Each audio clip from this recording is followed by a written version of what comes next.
You open it, you open, I put you in the jail. Saya besok bayar. Tidak cakap.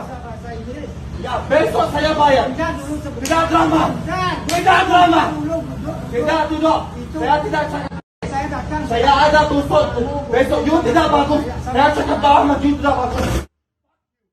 Oke bang.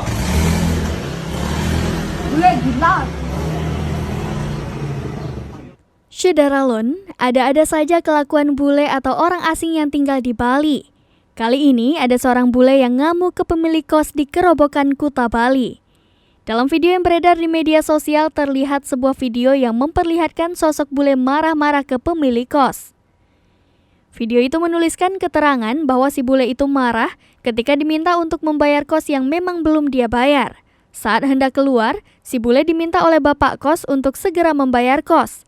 Akan tetapi, ia justru memaki-maki pemilik kos dengan mengatakan beragam kata kasar. Mengutip Tribun Bali, bule itu bernama Muhammad Ali LHG, seorang warga negara asing atau WNA asal Libanon. Pemilik kos Nengah Jane berusia 70 tahun mengatakan bahwa dia sering membuat penghuni kos lain tidak nyaman.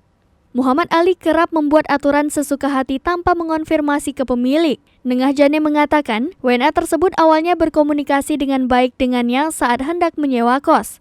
Karena merasa iba dan memiliki hati yang besar, Nengah pun menyetujui permintaan WNA tersebut dan membiarkannya membawa barang untuk mengisi kamar yang belum ia bayar tersebut. Tidak cakap saya. You open it, you open, I put you in the jail. Saya besok bayar. Tidak cakap. Ya besok saya bayar. Tidak drama. Tidak drama. Tidak duduk. Saya tidak cakap. Saya ada tusuk. Besok you tidak bagus. Saya cakap lama you tidak bagus. Oke bang. Gila.